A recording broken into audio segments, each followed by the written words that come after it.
Thanks for joining us on Worldwide SlotCar Chat on Zoom. I'm your host, Greg Gow. Gang's all here. John, Don, Russ, Mike, Dewan, Luff, Bill, Dennis, Neil, new guy Darren, he's going to introduce himself later, Jim, Wayne, Peter, Alan, Martin, and other people. Let's talk about slot cars. Wayne, did you guys want to do your thing first, or do you want to wait for Club Corner? I don't care. I really don't mind. I think we should introduce Darren first. Let him tell us his slot history. Fair enough. Mr. Kurd, go ahead and take it away. Tell us all about Darren Kurd's slot car related history. Okay, so believe it or not, 2 or 3 years I participated in the Viking slot car club, which is pretty much the closest slot car club to Hornby. So back in the day, 20 years ago, in reality, we were almost the test centre for Hornby cars. Due to birth of child number 1, slot car racing took a back step. And I never raced another car since 2006. The pandemic is the great reset. Club was reopening in July 21. So I got back into it. So in reality, after a 17-year break, back at Viking Slot Car Club, we double up on some series like Slot It Group C or Scale Auto GT3 or NSR GT3, but we race a different series every month, and then we have a different series in support. So that could be NSR Fiat 500s, classic polycar Ferraris. I found myself now being the sort of chief social media content builder. So on Facebook, we have Viking Slot Car, Viking Scale Extrix Slot Car Club. You'll find us on Facebook. There's some nice videos and race reports on there. But in the last 6 months, what we've also done is we've got involved in proxy racing, which is all new to me. So I don't know if there's any proxy racers in the room. There's a few. So 3 months ago, I think we had some cars over from America, actually, with the Triple Crown Proxy American Road Race. So we were one of the venues for about 36 cars that was round 3 in that Pan American Series, Trans Am, NASCAR. And that was a success. So one of our club members, Adrian, he's got a YouTube channel called Classic and Slot Car, and all the racing is videoed, and all the videos are on there. And there's one guy particularly from America called Courtney. I don't know if that rings a bell. Is he here? Yeah. He has been. I don't see him right now, but Not right now, but he does join us. Right. Well, he had a little Porsche 914 or something in the American road race, and it absolutely obliterated everything else. And I've just had the pleasure of racing his McLaren MP4 Scale Extrix, and that thing is the fastest thing that's been around our Scale Extrix sport track. So we have about a 90-foot 6-lane analog track. If you're in the 7.5 seconds on that, you're having trouble following the car. So that's my history with slot car racing. I've done a 24-hour race in the past. That was in Copenhagen 20 years ago on a sort of butterfly Le Mans track. We've had teams field in the Disca Le Mans 24-hour earlier this year. And yeah, the question was asked, do I want to do the digital race at Rockingham? A little bit apprehensive, but wouldn't change it for the world. I'm not saying digital would replace the analog experience, but what I shouldn't have done Monday night was gone racing at the club, because I was absolutely shattered. And I now know why other people don't go racing the night after they've just done an endurance race. So yeah, I mean, that's my history of slot car racing. Very proud to be part of Viking Club in the UK. It's, you know, we're celebrating 25 years this year. So yeah, the numbers are a bit down at the moment, but that's summer and holidays. But they'll build back up, and we've torn up the rule book and made things more simple for newcomers, and just to be a bit more inclusive. There's only so many people in the corner of England that race slot cars. So yeah, it's exciting. It's exciting times ahead to sort of rebuild the club and reimagine ourselves. And yeah, our history is that I think we're pretty good racers. Although Wayne might disagree with that after Rockingham. So I'm more the Mr. Consistent than outright fast racer. Well, you're absolutely.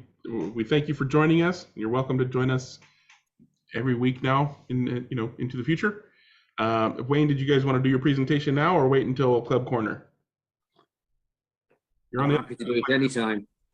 Okay, well, let's go ahead and do show and tell, and then we'll have you guys do your thing first on Club Corner. So if anybody has any show and tell items they want to show and or talk about, now's the time to raise your virtual hand or scream, Greg, don't forget me, I want to do a show and tell, and I'll try to call on you. It looks like Alan has something he wants to show and tell. Do you want to go ahead and take it away, Alan? I've got a couple quick things here that, and I've also hooked up a secondary camera, so I'll go ahead and give that a try. Fancy.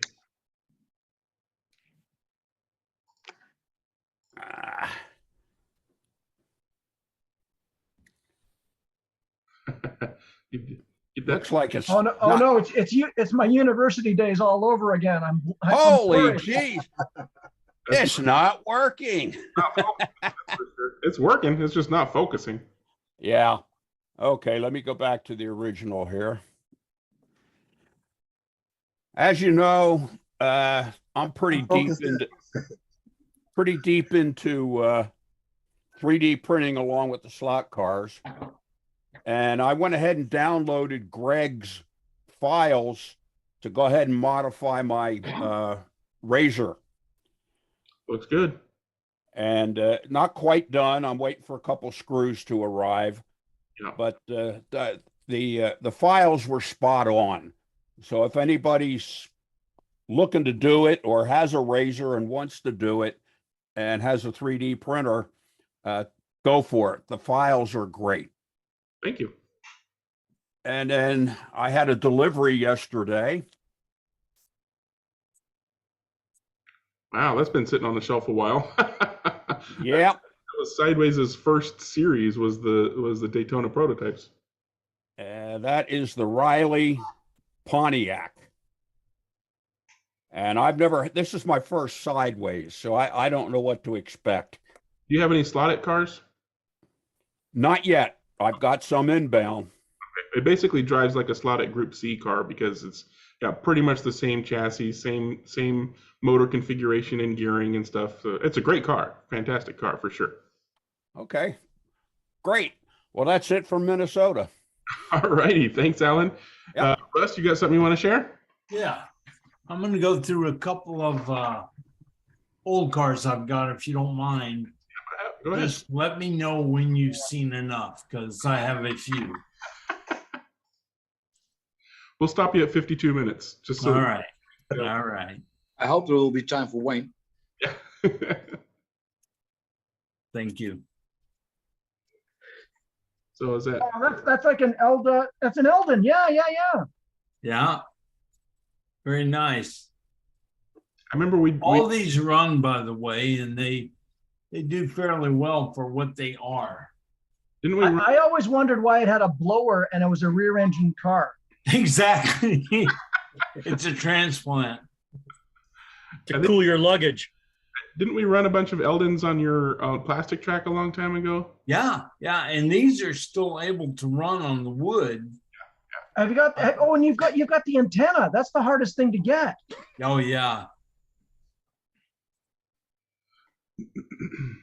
If you turn off your virtual background, you will not have that issue. But yeah. Okay, and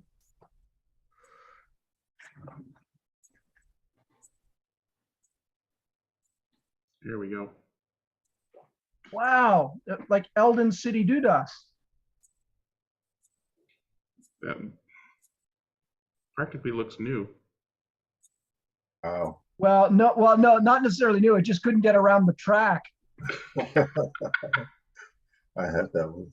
That was Yeah, right. magnets, right? There weren't any magnets in those cars. Didn't look like it didn't have a way to hold magnets. So, wait for magnets. Oh, Strombecker, nice. Yeah. This one I have yet to put the tires on, but I do have them. Greg, how do I turn the virtual background off? You go to your video button down at the bottom left corner, tap or click on the up arrow, and then click, don't click the camera, click on the up arrow, and then click Virtual background. choose virtual background, and then you got to scroll up and choose none. Or if you click blur and then unblur, it'll switch to nothing.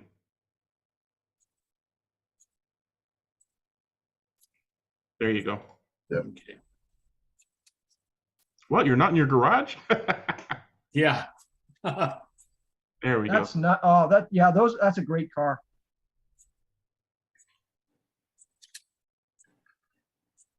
That got there's no front screen because weren't the screens on the clear pieces, weren't they blue? Well, they were. Well, the glass was kind of green. I've actually got a mold for clear. I bumped off a whole bunch of clear ones for that because I was working on a 2D. Oh, okay. And that fit direct into the Strombecker body? Yeah, it's the same piece. Yeah, I may you make a mold and contact you about that when I get around to mine because I'd like the clear glass too.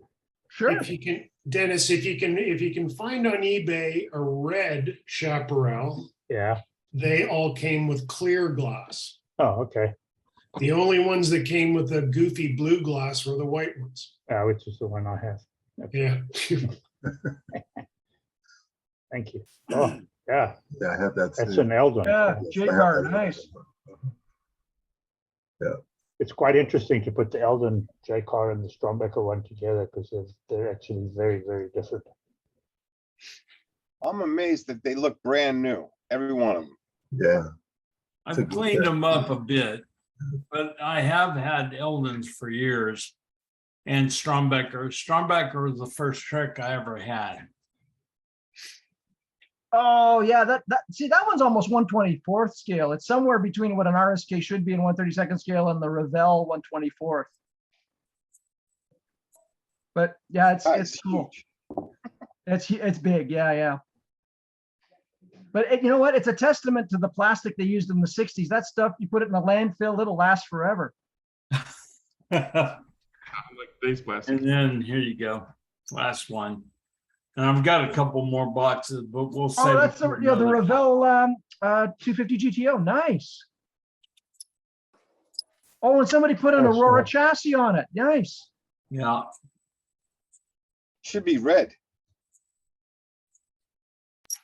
this one's non-painted. Is that the Tupperware plastic or is it actually styrene? No, I think this is styrene. Okay. Very cool walkthrough history there. Russ, thanks for that. That's awesome, Russ. Russ, I'm looking at your lockers in the background. They look like my bowling lockers. I got one more for you. Okay. We'll stop here.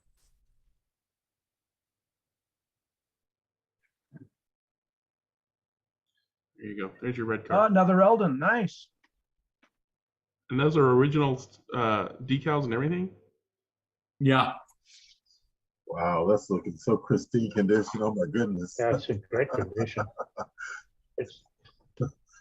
Eldon cars weren't particularly good in terms of scale proportions, but No. Do you ever play with them? sometimes they're the only ones you can get. Like their 2C is the only one that was ever made I in have 1/32nd scale. I have a lot of tracks in boxes, and it's funny because when you get the tracks like that, generally the cars have hardly been used at all. Sorry about that, guys. No, that was great. The cars haven't been used at all, virtually. I don't know, but I don't know in the U.S., but in Canada, I mean, Eldon track, if you put it together, multiplies. Like you just can't get rid of the stuff.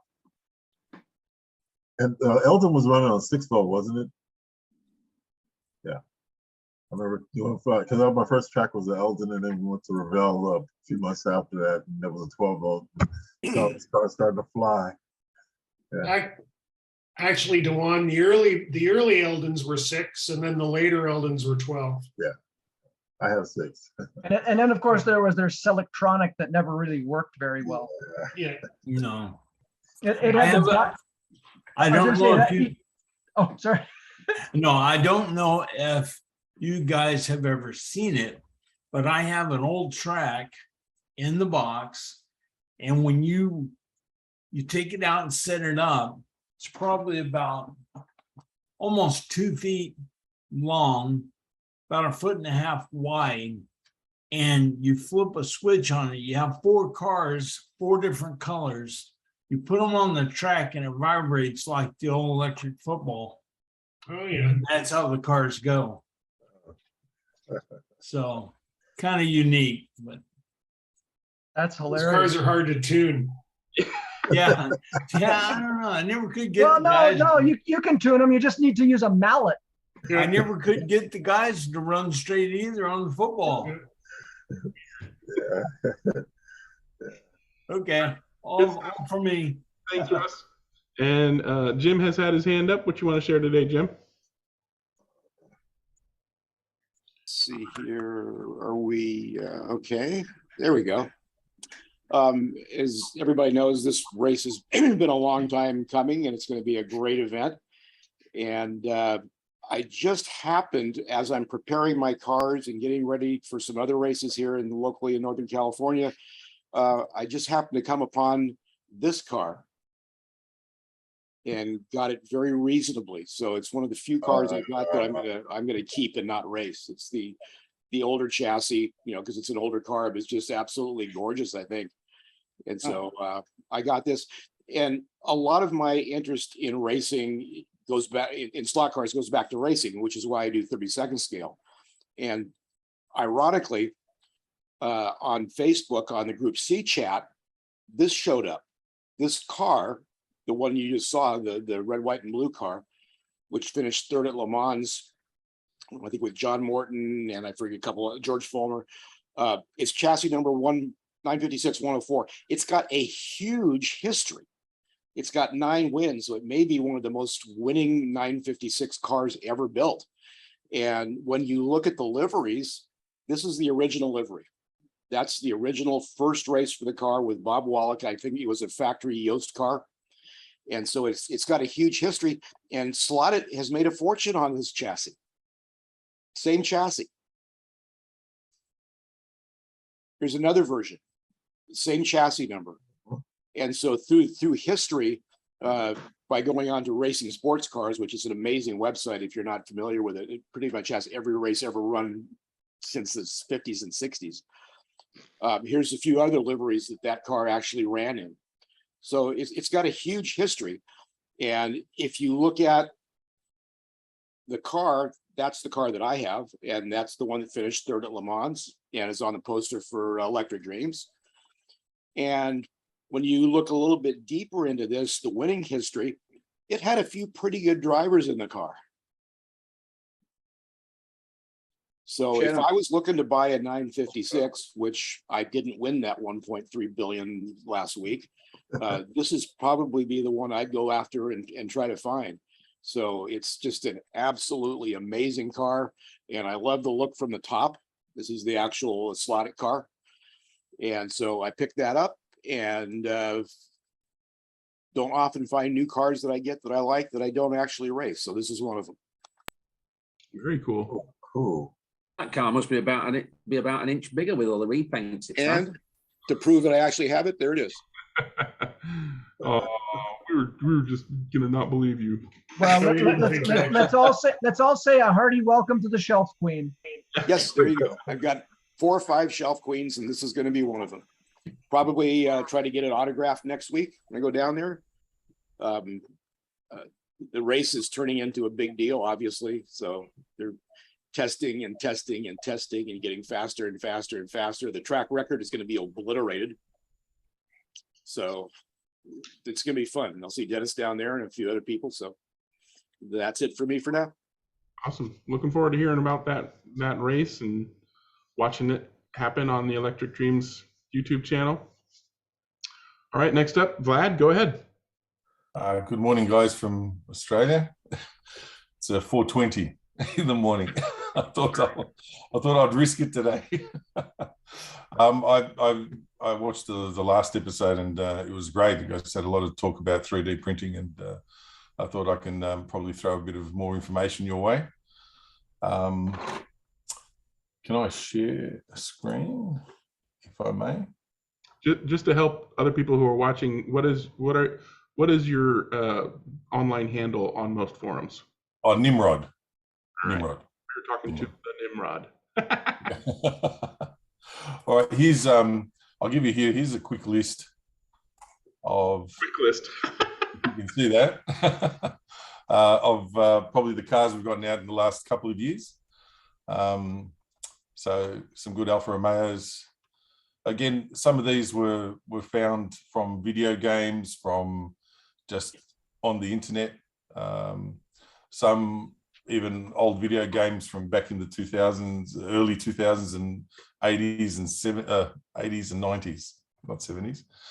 Some of these also just creations of my own. I think like Steve said, a few of us got together and they suggested that the Can-Am cars were the ones that haven't been done by anyone. So we thought we'd attack that and see how many Can-Am cars we could find.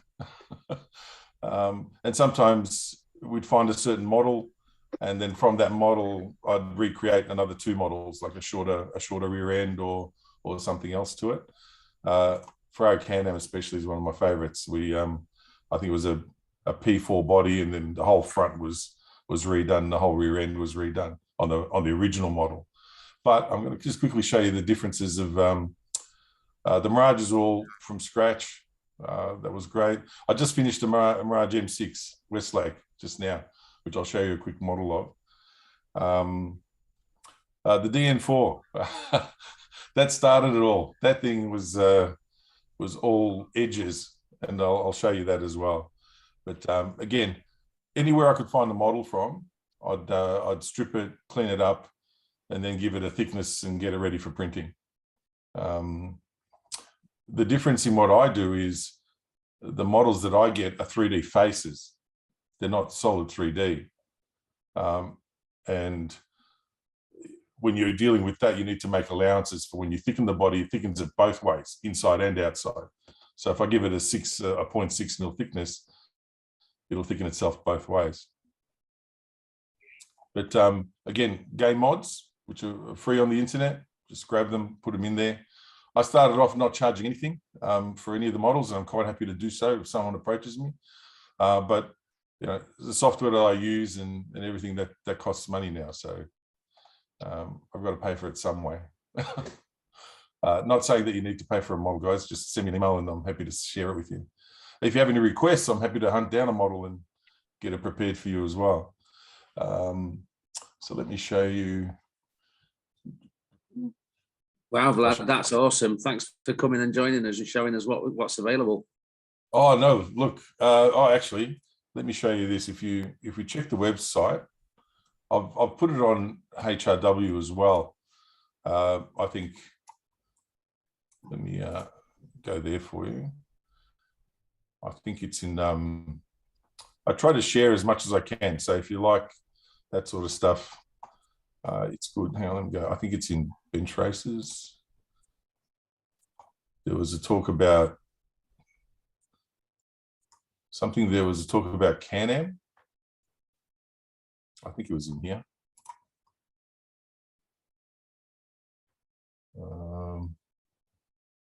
Do you guys remember there was one recently on Can-Am? I don't remember where it was. Here we go. This one prays for the best racing series. So here, a lot of people sort of put cars up, and I just want people to know that. See, these are all a bunch of Chris's cars on there. Yeah, they're Steve's cars, Steve's prints. And they're all, oh, now Steve, Paul, those guys, they just jumped to this and they've created a whole bunch of their own cars. Steve's especially done all the shadow cars, 1 and 2, and a couple of others as well. And Paul's done some great work. Like these again, that's some of these are all Paul's own creations. To it. Oh, I'm working on one of those now. Oh, and that. All right, here we go. Here we go. Yeah, Steve's done that one. Oh, hang on, I've done that one. Hang on. Sorry, I'm taking up time here. These I'm looking from forward to another doing this one of these days. I'm bogged down, but this is a super interesting part. By all Yeah. means, please do share. Well, oh, thank you, At thank least, you. This you know, is on my this is another Paul that made these in 124 scale, and he's an absolute artist. Absolute artist. Here we go. Here we go. So the list I put on here, but I thought I'd show a picture. Oh, hang on. I can highly someone else, recommend VLAD's or Nimrod's files. I've been printing them for the last couple years in rosin, and they're incredible. They really are. Excellent work. Thank you. No problem. Look, again, a lot of the models are not my own, and that's where I can't, back again, knowledge back 2 years ago, I didn't know what I was doing. I was just hacking things to bits and, giving it a thickness and it would print okay. And we went from printing models from, 1.8 millimeters thick. We're now down to 0.06 millimeters thicknesses for bodies. So these, again, are all the main Can-Am ones. And here are all the 3D bodies and everything. So the ones that I've created are a lot smoother than the ones that I've found. That was the start of the what was it? The car, the Honka. That was the start of the Honka. But again, Steve and Paul, they recreated their own by redoing the model. Hey, Vlad, have you printed any of these in on a filament printer? I know it's They're all substandard to rosin, but yeah. Look, yeah, this one especially was done by Steve, and that's resin. Sorry, not resin. That's all filament. All these ones we used to print filament first. It was only more recently that the boys all started getting resin printers and started printing them in resin. my driving skill is pretty poor. So, I mean, really, let's not even waste the resin right now. So that works. Great. Well, look, these print pretty thin, but we add super glue, like you put super glue throughout the body from the inside, and that really toughens it up. So, there you go. Look, if you want to zoom into that, that's what the original one used to look like. See, that's all faceted. It's a little blocky. It was horrible. It was horrible, but the guys were so nice to me. They they were really good to me, and they encouraged me to keep going. But it looks great though. I mean, this is a great model. This was so super smooth as well. I'll show you now just something quickly. Are these files free? Absolutely. Just drop me an email, and I'm quite happy to share all files. The only thing is, with most files, they're not probably at the 100% correct scale for 132, but I think the second half of the ones that I did are. But so just always check that part of it. That's one thing I always say. Right. But again, a lot of the older files are a lot thicker than some of the newer files. So I'm going back and trying to do some extra work on those. But, the only thing, Petrucci, is that you actually have to print them and use your printer. Yeah, I know. Look, that's why I get the guys to do test prints. They've got to make sure that it comes out well. Let me tell you here we go. Everyone's loving this one. Everyone's liking this one. There's the scarab. Nice. Here we go. Oh, nice and smooth. No. Yeah, so that's totally done from scratch. But again, that front end has been killing me because it's the wrong way. It should have like a little channel out to there, and it shouldn't look like that. And then on the pictures, on the internet, I can't tell. Is that how the nose goes, or does it go vertical? Again, I don't know. You know, I'm trying to work that out. Let me go back here. Let me go to SketchUp. What software do you usually use to do your manipulating? Well, at the moment, what I do is I use SketchUp for all creating models and for editing models. Here, I'll show you now. This is where the scarab ended up. So once I had the body, once I made the body, I've made a whole bit different front ends. So I've got ones with this type of light or this type of light or blank if someone wants to use decals. Over here sorry, again, Vlad, if I can interrupt, if that's the way you build your models, with that particular car, you could probably build a Chaparral 1 as well. yes. Oh, there's quite a number of models you could probably build from this one. Yeah, absolutely. But again, I didn't know on the front end, is it straight or is it raked? I wasn't sure. So, but again, you've got options. If someone wants to put headlights in, you know, I can give that for them if they want to do the other bits. I'll show you the one we just finished. That's the Mirage. I had a request to do the Mirage, and I'll show you the early one. This is how they all start. So what will happen is I'll find a picture. Now let me hide that. I'll find a picture of the car, and then I'll look for a plan picture and a front end and a rear end. Yeah, 3D. Yeah. No, these are just 2D prints, 2D pictures. Yeah. And then I'll put them into here.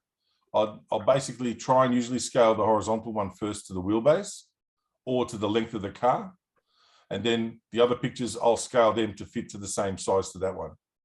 So then everything is proportional, regardless of, you know, if it's too small or too big, it's still all proportional. So slowly that gets built along the way. And we extrude, we cut, we do this, do that, and then we end up with a model like this. Wow. Now, again, I've gotten better and better with the software. And one of the things that really helps is there's this extrude tool here where, like this panel here, for example, if I've got this curve and I've got a curve there and I've got straight lines there, using that will actually fill in that panel for me. And it'll give me the curvature I want. Sometimes it doesn't work, so you got to add another line in between of what that curvature would be. But the way I usually handle those sort of things is, I'll show you. I'll usually put a wall up. Oh, wrong way.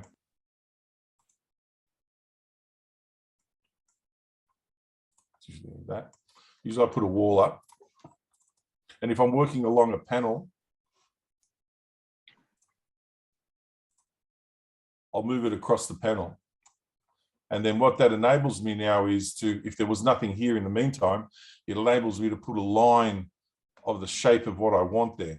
And then if I do a line through there and then a little bit further back, you know how you see those plans from drawings where they show the lines of the body? Yeah. You know, of what the shape is as it You're sort of like you're doing a digital buck. Correct. Yeah. Correct. And then all you do is just add all the details to it. So that one's just recently done, and I'll show you some pictures if I can. I think in Vlad, when you have a minute, I just found a picture of a restored scarab and with a shot of the nose if you want to see it. Yep, yeah, look, that'd be great because I've redone the nose again and again. I think I've got it now in a different one. Okay, well, whenever you're ready, I'll pop it up so you can take a look at it. Oh yes, please, that'd be great. That'd be great. You know, what else can I show you? So again, creating my own models. If you go to the extent of seeing, hang on, let me just undo a couple of things. So if I grab that, see again, I only build half a car at any one time. Yeah. And then the other half will just come Duplicate. back on. Yeah, and I'll show you just. Let me just go back to the previous one. I'll show you the process generally. What I do.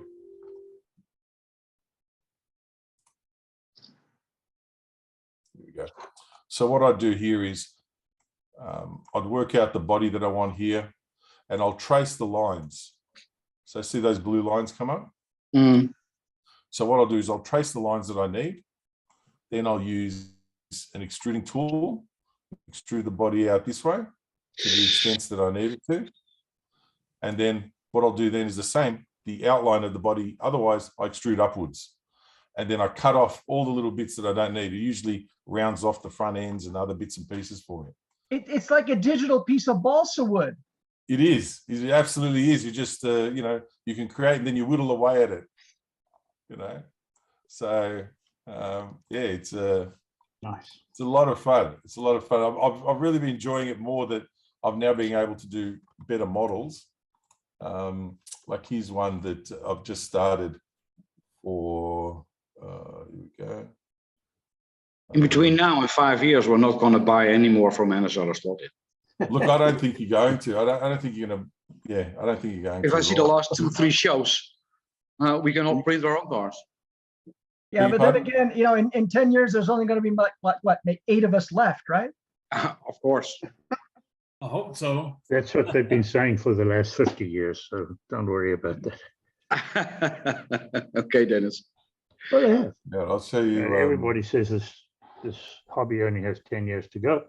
And in 10 years, they'll be saying, oh, this hobby only has 10 years to go. That's right. We're not dead yet. We're not dead yet. We all went into that, like I said, back when we went to the SlotCar place in Las Vegas, there was 6 of us, and everybody had a great time. It's just a question of exposure and, kind of passing it along, I think. And going digital. Yep. So here's one I'm doing for one of the boys asked for this one, the Abarth 2000 SP. And that's at this stage at the moment.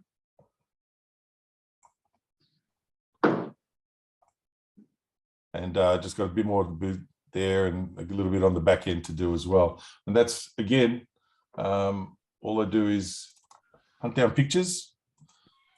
And then what I'll do is I'll crop them to the body size. And then I'll bring them in. And here's, I found someone doing a resin of it, which really helps as well. To sort of get some of the defining the panel lines and details. So a little bit more to go on that one. That one should be finished. But I've got a heap of models to go through. I think the next one, there's a gentleman, I'm not sure if you know, David Bantoft. He's from I think Tassie. Phil, one of Phil's good friends, Phil Kalfeld. They've been printing him in the 124 scale, and he's been producing these beautiful models of these cars.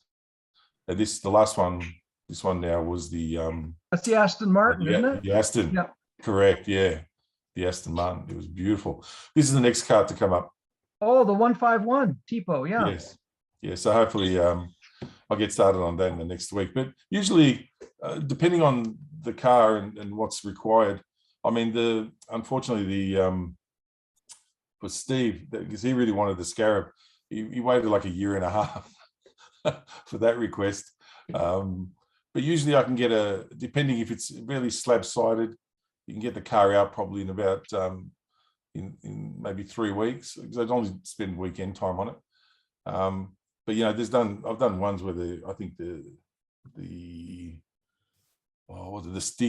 Stinger W, whatever it was, that was like 2 days work, and that was out. So, but it's also nice to see the approach in different software. So you use the Sketch, the idea of Tinkercad, or the way you do it.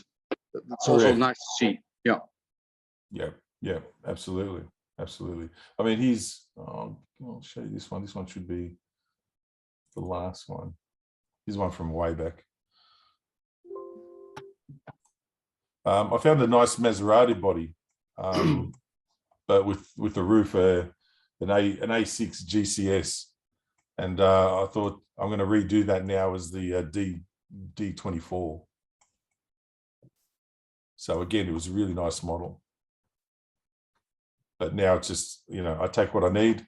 I've redone the front a little bit. I'm going to start editing the back. I'll redo that. I think the hood's a little bit different. So yeah, slowly, give me a model. But one of my best, not my best, but one of the ones I'm really getting into. Let's take a look at this one. Here we go.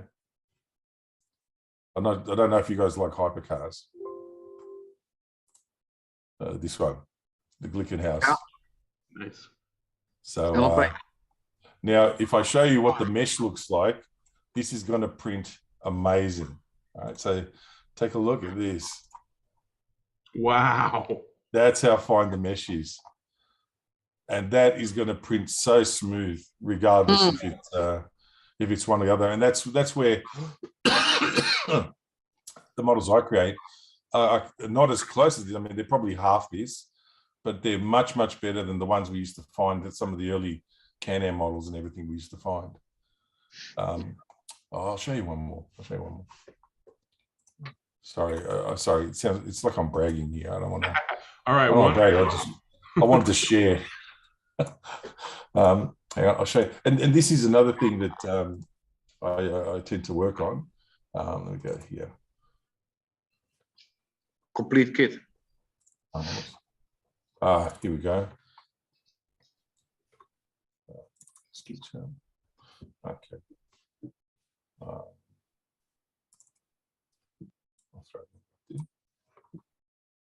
Hey, Greg. So. Yeah, go ahead. How steep a learning curve is it to print these things? I've been asked by other people how to print cars, and I always direct people to Steve and the gang on HRW because they're killing it and I don't do it. Yeah. So I would say once you have come to once you get to the point of knowing, how to set things up, then you just hit go on your printer and you get a good print. But it's getting to that point of making sure that what you're telling your printer to do results in a good print is the stepping stones to greatness. Yeah, that in the early stages we were doing adjustments. Paul had a fantastic Chappie Man 66. He had a great setup. I don't think Steve's printer was different. That was for the Ender 3, but Steve's is different. But Steve's setup is beautiful, the way his prints. And those two, as soon as they had a body ready for a test, bang, they were printing them straight away. Now, here's an example of one that I found. It was it started off as a Periscopica, but then I changed the whole rear end to make it to look like the Magello version. And you can see it's a pretty crummy model, and the Periscopica model is. So what I did is then I redid the whole model to that. So you can see now how much smoother it is. Redid the whole front headlights, and there you go. Now we have a car that I don't even know if we ever had a slot car of. So, Vlad, have you got any photos of the resultant product apart from what Steve's done? Yeah, I've got. Let me have a look. Geez, Paul and Steve have usually got a lot of their sort of pictures. Well, Steve joins us in the chat from time to time, and he shows us the quality of the prints that he's able to achieve. And he's like, "This is fresh off the printer," and there's nearly no I'll show you now. Done. Yeah, no, I'll show you now. If I look from, let me go from Steve. I'll take a look. I mean, holding it up in front of a video camera is one thing. A high resolution photo is another. So, like that's finished up. I'm sure you would have sanded that, but you wouldn't have sanded it that much. That body came out really good. I'll find it where it's. Yeah, they've come up with some really good quick techniques for helping to hide the layer lines and to make it easier and faster to get the kind of finish that you'd be happy with from a filament printer. Right. Go talk to Steve. Go talk to Chappie, man. Go talk to those guys on HRW, and you'll get all kinds of help. Thank you for sharing this. This is great. Oh no, that's sorry. That was wow, that was an impressive print. No, that's not mine. That's Steve's car. Do you have the film with primer? Yeah. I mean, Steve does a variety of things, but he doesn't want to sit there for hours and hours. So no, he just prints instantly. This guy, it's amazing. This is just some other cars. Hang on. Maybe I shouldn't pick Steve. Maybe I should pick where is it all gone? Because I've just bought a new computer and I haven't put everything up. But I had another person actually, someone else. But so smooth in PLA. Yeah, all PLA. There was a gentleman that printed some recently for me.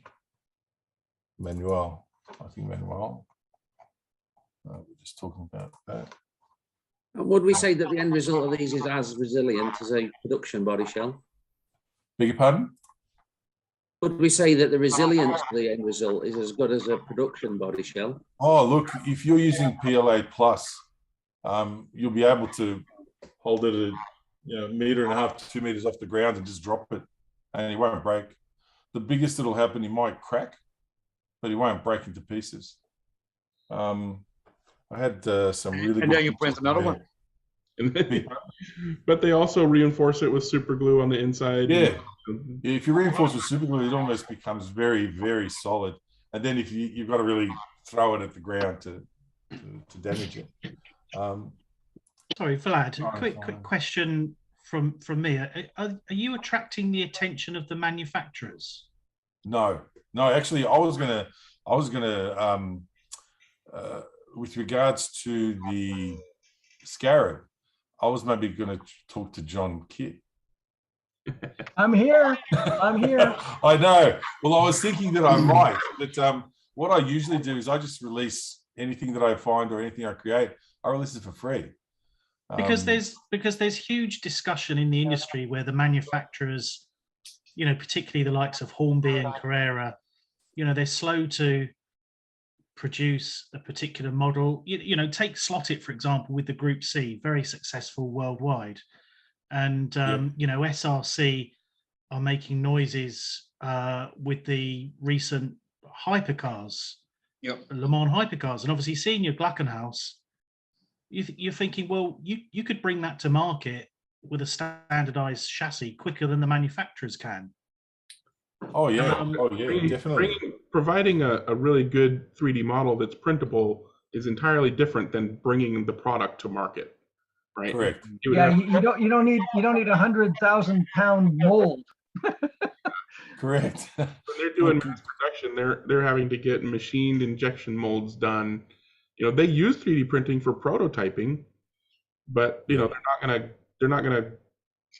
I don't think it's at the point anytime soon where a slot car company like Slot It or Carrera or Scalextric is going to say, okay, here's the models, go ahead and print your own and put it together yourself. That's not happening. The closest thing we have to that is surely the Area 71, who were 3D printing mass produced. Are they not?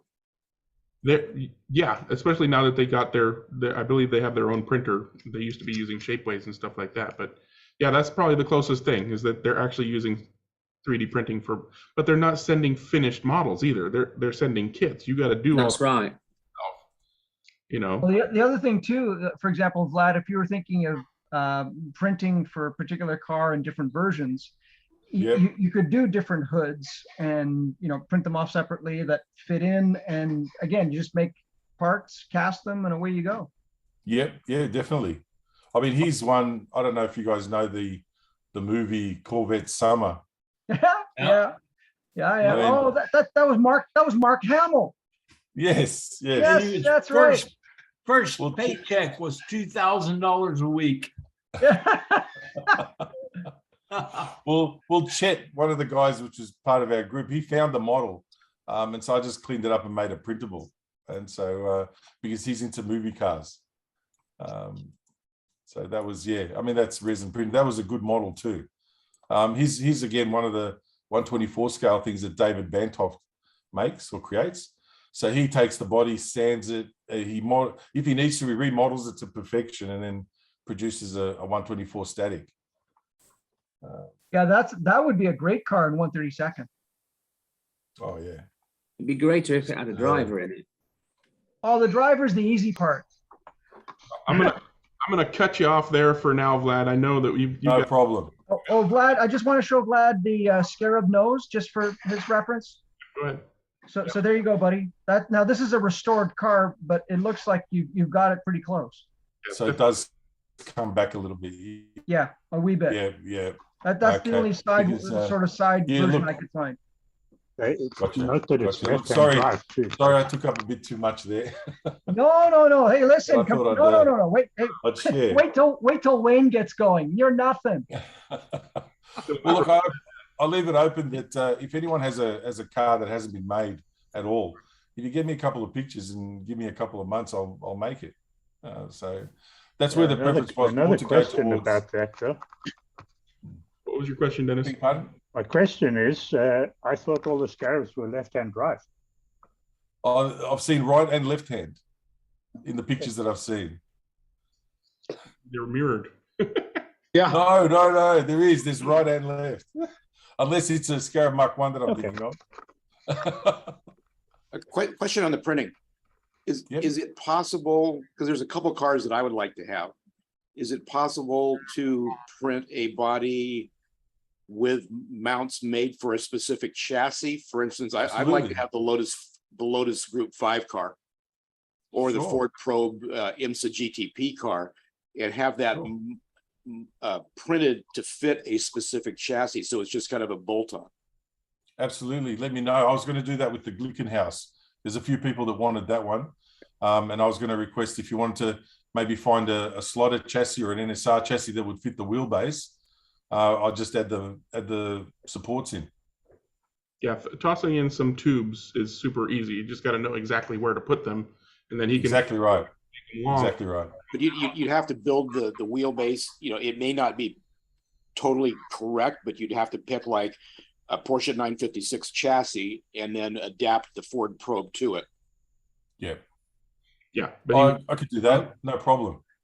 Yeah, again, you can stretch and move any way you want with the model. I mean, if I was going to do a model for you, what I usually do is try and get the main buck shape, and then I'll send you an example of that, and then you can fit it to your chassis and see how it fits and where the wheel arches are best to go. And then you give me that information back, and I'll put the wheel arches in the right place and the supports in the right place, and then finish detailing the body. I would love to get a 71 CUDA. And I don't know if anybody, well, I'd like a real one too, but I don't know if you guys know of anybody that can do that one.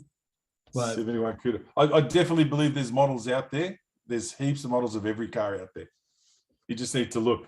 So actually, guys, send me a text or a message and just tell me which one, which car you want, what year, and I'll get back to all of you. Okay. You could probably put it in the chat there, and he'll probably try to read the chat. But also, go to a forum, look for Nimrod. He's obviously on HRW, and send him a private message on the forum. And worst you can say is no, right? So go ahead. Exactly. Thanks very much for sharing all that and teaching us so much about the process. No problem at all. No problem at all. Save a little bit of time for Wayne. So Dennis, did you have a show and tell? Yeah, Dennis has got a show and tell as usual. Jim's not the only guy that's busy getting ready for the Slotted Nationals. I'm doing the same, and so I just thought I'd show you this. There we go. Very nice. This is my entry. This is the Toyota, what was it, 86 or 88? I don't remember the number, 86, I think. Chose this because I've got a couple of them that work really well, and so I got a white kit so that I could do my own color scheme on it. So it's pretty much ready to go with most of the tricky bits that we've been finding out about. 23 tooth crown gear, very small crown gear, a guide from Slot Invasion, and the handout motor, and that's about all you can do. You know, some weight in the middle and a bit of tuning, and the car is on my track around about I would say about 0.6 or 0.7 of a second per lap faster than a stock gear slotted Group C with the same tires. So yeah, we're getting the cars down to a pretty reasonable time. You got to run in lines, Dennis? So again? You have to run an inline? Yes. Okay. Yeah, there's Pretty no much choice stock about with that. a few Not only modifications. inline, it has to be in-bell drive. I can't even use some of those old pods that I have where the motor's turned around to run can drive. But Right. anyway, and then one other thing to show today is just a little fun car that I bought. This comes from TTS, which is one of those Italian companies that's part of the Revo Slot BRM universe. I don't exactly know how they work them out. I bought this. It's an Auto Bianchi A112. The reason that I got it is because it's front wheel drive, and I wanted to see how that worked. To my surprise, it actually works quite well. The car runs pretty nice. Noisy, the same as most BRM Revo Slot cars are with those hard gears that they use. But it runs pretty nice. The interesting part about that is that the BRM A-Bath, which they released a little while back, which is a rear drive, it's not the same body shell. I would have thought that they'd use the same body shell, but they haven't. There's differences up front. There's some of the little details around the headlights and the front end of the car are different. The rear ends of the car are slightly different, things like that. It's quite interesting that they're basically two different molds. Anyway, that's it for me. Awesome. Good looking cars. I got that blue and yellow one, of course. I wonder why. Yeah. All right, Mike, you're next. Oh, let's see. I have the new Alpha, the Revo Slot Alpha. Tiny wheels. That looks nice. Like that color. Yeah, I did It's too. gone a little over the top with those headlights, but Well, I thought so too until I started looking at the real cars when I was up at Road America. They are huge. Okay. The headlight bezels and everything are really, really large. So I don't know if they have or not. I mean, it kind of looks like it in these. It's the step nose version, right? So yeah, they probably are right. I think later on when they went to the smooth nose, the single headlight ones were not quite as big. The one that I had didn't look as big as that, that's for sure. Yeah, but it's quite a nice car. I haven't really done much to it yet. A little tail happy and a little tippy. So you have to be a little careful with it. It tends to sort of slip, grab, flip. So I got a little work to do with that. Maybe a little weight. It's a little slower, about 3/4 to a second slower than some of my other Revo slots. But it's a really nice car, and it prompted me to start digging out some more of my other ones. I've got, this is another Alpha. That's a Carrera and 2002. And if anybody has any ideas on how to make these things go, I would like them because they are garbage. No matter even, weight on the front end up to 45%. And they still pop the front end out. So anyway, any ideas, let me know. I think the chassis is a little stiff. I think that's what's causing the problem. But I just started putzing with them because of the interest that this one brought out. And I can't wait for the Escort is supposed to be available next month, and at least then I'll have two of them to run. And then I guess the BMW 2002 is next after that. So at least I have 3 cars in the class. So that's me. All right, thanks, Mike. And Big Den, are you ready for Club Corner, or you got a show and tell?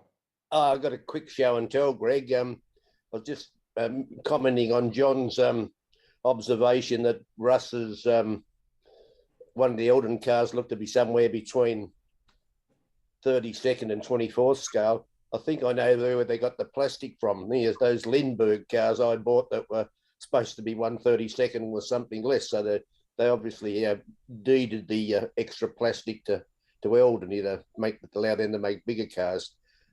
Just following up a little on Mike's comments about the Revo small sedans.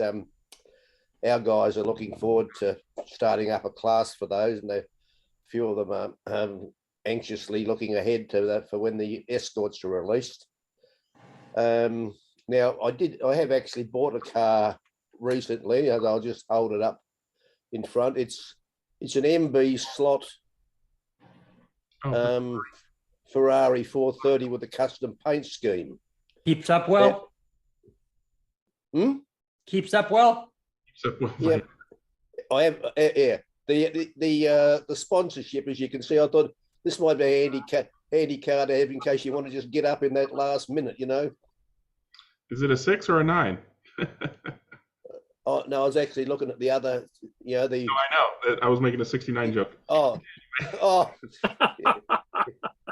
Come on, I got blue in for you. I didn't get yellow, but yeah. So anyway, that's. I've got a couple of Pagani Zondas, and I just saw this one come up at a fairly cheap price, so I thought, yeah, I'll have that. And I'd just like to endorse Vlad's comments about our local guy David Bantoft, or our Hobart guy. He's a consummate modeler, you know, and just turns out some excellent stuff. So hopefully, I might be able to persuade him in a couple of weeks when I go down to get some pictures of his finished work, which I could present on here. Yeah, so I'll let who's up? Who we got? Tony P and Alan. So I'll just go. Thanks, Big Den. And yeah, those MB slot Ferraris are quick cars. Several years ago, the Digital Club found them for cheap on eBay. White kits for like $30 a piece or something like that. And we just bought a whole mess of them, and we basically did a single make class. Everybody painted their own car, and we chipped them for digital and ran them around. That was a hoot. So yeah, good car. Good luck keeping those tires soft on that number 9 car, by the way. All right, get those Viagra jokes out of the way, gentlemen. All right, here we go. Tony, what you got to show and tell today?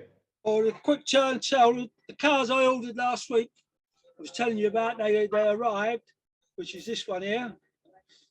Safeways. There's the Escort. Sideways, you mean? Sideways, yeah. Yeah. They're all sideways. And this one? Oh, yeah.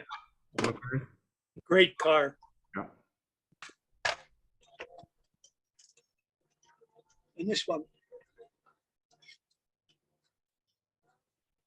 This is a Kit and Aston Martin. Can you move that over to your right a little bit? There you go. Perfect.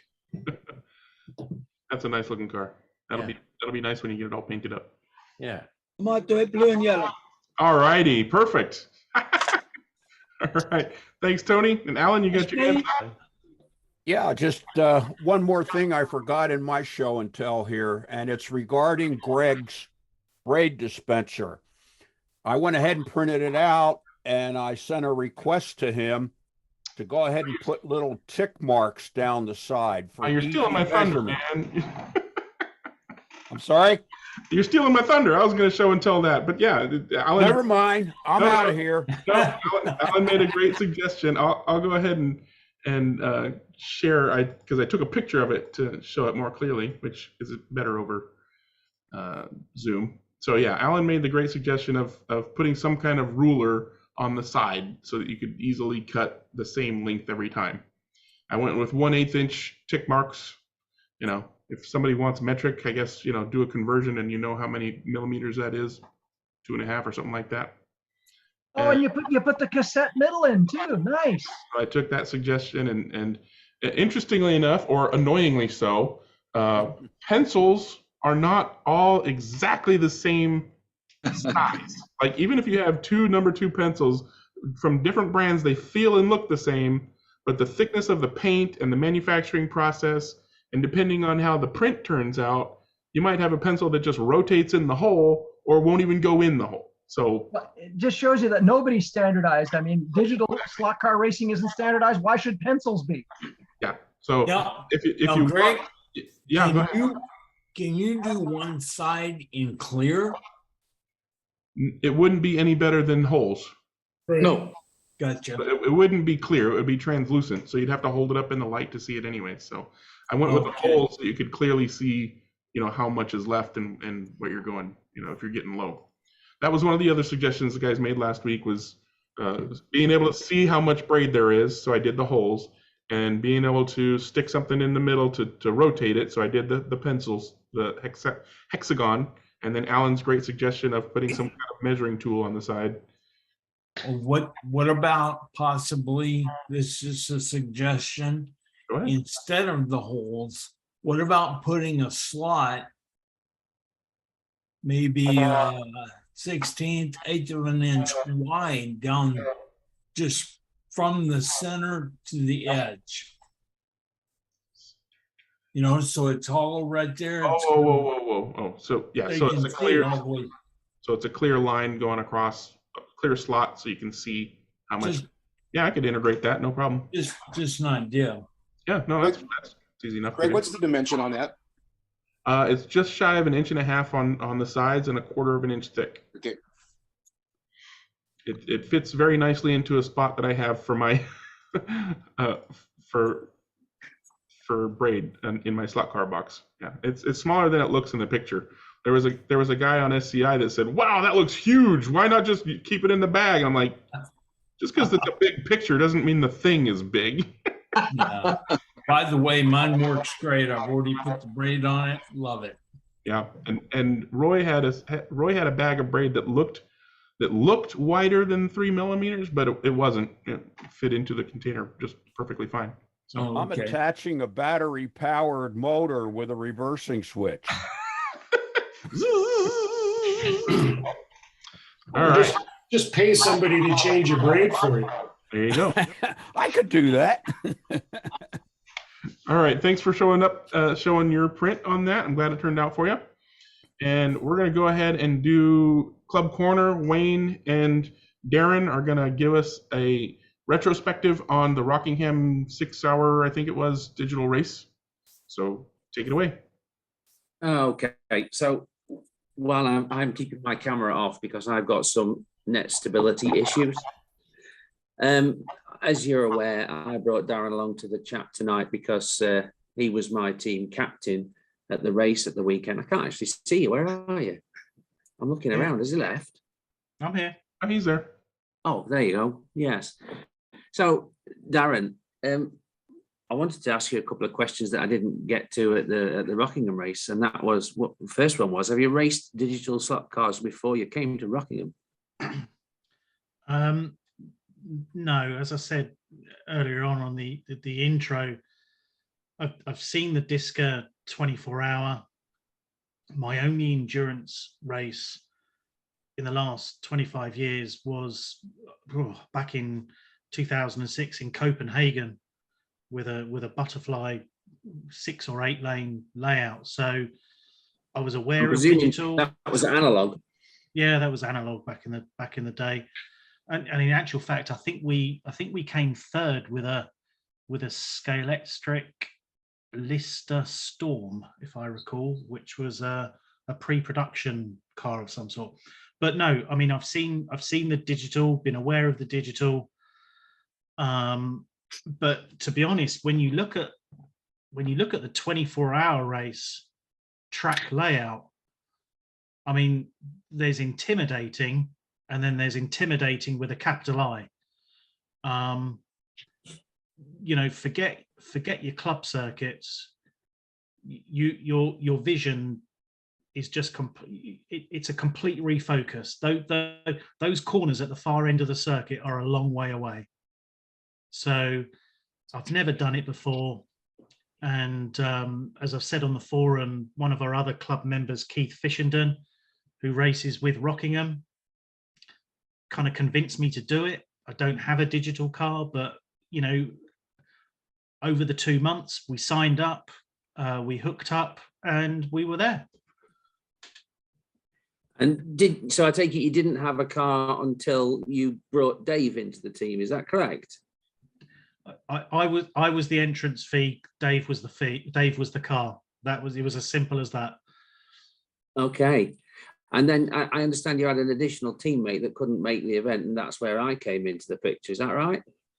I know we tossed and turned over this one for weeks, Wayne. You know, it was do we, don't we? But you came highly accredited, and we realised that, you know, as I said to you after the race, your being involved in the team was invaluable, in fairness. And if I was going to do a disco race again or a digital race again, I you know, it would be Dave and you, and I'd probably bring in, if it was the Le Mans, I'd probably bring in Adrian at the club, who has done the Le Mans. So you know, it's the building blocks of another team, isn't it? So yeah, no. Well, thank you very much for the compliment there. You've actually taken away one of the questions, which was, how did you find your teammates, of course. But there you go. Well, Dave is like, to look at, and his posture and his coolness. He's like Spock. Yeah, I can align with that. I know what you mean. You know, he's got many years under his belt. He looks cool, calm, collected, and he's like the calming voice of reason in the club. And you know, I think he's raced with you before, and you know, so it just worked well. You've got different characters in the race with different dynamics. I know nothing about the Oxygen digital system or any other digital system, so that was good. I could just make the tea and just leave you guys to the car and do some marshalling, and that's what you need with a team. It's that trust that, you know, no one's there to fail, no one's there to come last, but you just need to trust in your teammates, to know what they bring to the team. So you turned up to get them a place to sleep. This was only a 6-hour race, so that was wasn't an issue this time. Henry's alluding to the last night in Eindhoven that I spent with him at another digital endurance we did. So you rocked up on Saturday late morning and bumped into us for the first time, and Dave and I were already underway with the car doing laps and one thing and another. Was the whole race meeting what you expected it to be? Did you come without any expectations, or were you impressed by it? Again, it comes back to that word intimidation. The Rockingham circuit, is it the largest in the UK, Wayne? It's probably the second largest race track that we use for digital endurance, behind obviously the Le Mans 24. Yeah, behind Le Mans. I mean, it's massive. I mean, you measure it in cars in lap time, and you think, well, you know, a car goes round in 13 seconds. That's not that much, but honestly, it's got to be. If I think about it in terms of our 90-foot club track, it's got to be 200 or 300 feet long, in a sort of double figure of 8. And when you see it for the first time, it's intimidating to look at. And if, you know, I'm 5'6", so when you're on the podium, there are parts of the track you can't see. And I was thinking about this when you were going to ask me some questions this evening. I might actually have to bring a little stool to stand on to see some of the track. because you can't see some of the lane changes. You can't really see the pit lane that well because it's behind a barrier. But once I would say once a few hours of practice were under your belt, you had to kind of understand it corner by corner. You know, I'm just speaking for someone that's never seen this track before, let alone raced a, you know, so Dave gave me a Mercedes AMG to practice with, you know, that's fine. You just had to understand it corner by corner. You know, a straight is a straight. Pick your braking, learn how quickly you can take a corner. But above all, you have to do that consistently, you know, lap after lap after lap. But nobody can, even the winners. I mean, our marshalling point, you see in the middle where there's that sort of I'll come to that. I've got a photograph of our marshalling point, Darren. You know, even the top teams were coming off there lap after lap, but you know, having raced this track once, I cannot wait to race it again, because you've got your duck out the way. You know the track, you know what to expect. Next time, it will just, you know, and then you've got to learn the lane changes. Where are the lane changes? You know, what sequence do you use them? You know, do they go left or right? So from the podium, lane changes such as these ones I'm pointing at now are not strictly visible. You have to know that they're there. Absolutely, yeah. To be able to use them whilst you're actually driving, because depending on which end of the rostrum you are, as you rightly say, some of them are out of view or almost horizontal with your eye line. It feels. Yeah. But yeah, it's a fascinating layout laid on top of a wood track. Yeah. And it's about, are we going to say it's about a 13-second lap if you're good, and if you're really good, it's a 12. Yeah. You know, and that's got to translate into a good 200 to 300 foot. You know, there might be someone on here who knows exactly, but it's intimidating. But with that intimidation, just becomes a complete thrill. And once you've raced it once, you want to race it again, because it then starts to become more predictable. You know, having never raced digital before, you know, the whole dimension of lane changing. Oh my God, you know, that is just that's a whole different world. And then you add in another 12 cars to the mix, and you've suddenly got a lot on your plate, have you not? You have, and in actual fact, you know, to our detriment, we suffered a 10-second stop go penalty sort of in the last hour, because we'd had 3 warnings, and you know, 2 of those warnings were in quick succession with me, and there was a slow car on the track, in fairness, and it was creating a bottleneck, and you were either at risk of, do I get hit from behind, or do I try and stay a safe distance behind the car in front? That's absolutely correct. There are times when you do come across that car and there are 3 other cars in close attendance, and you do wonder, what the hell can I do in this situation? Because if I try to lane change to pass that car, I'm going to be right in the melee with the other cars. And sometimes just sitting back and waiting and surviving is the key to success. Yeah, and I was told on the way home that, you know, and this could be the secret of the success, is you've got to make a decision. Do you lose 2 seconds a lap behind that slow car, or it might be 1 second a lap slower? Just get to one of the outside lanes and race your own race where nobody is, and at least you're only losing 1 second a lap, not 2 or 3 seconds a lap, or the risk of a drive-through. So it's very tactical how you use those lane changes. And don't be afraid to use the outside lanes to stay out of trouble, and just race your own race, just so that you're in some clear air. And there was a lovely probably where you can put your cursor, Wayne, at that last sequence of corners, that road's right-hand corners. You know, if you're in lane, if you're in one of the outer lanes, there's a lovely double, not those ones, Wayne, but the ones before the final straight, the main straight. There's a lovely double sequence of there's a lovely double sequence of lane changes where you can go from the inner lane out to lane. You can jump to lane 2 and 3 very quickly and get into your preferred lane. And that was, and you're sort of lane changing in the corner, and that provided, you know, a real.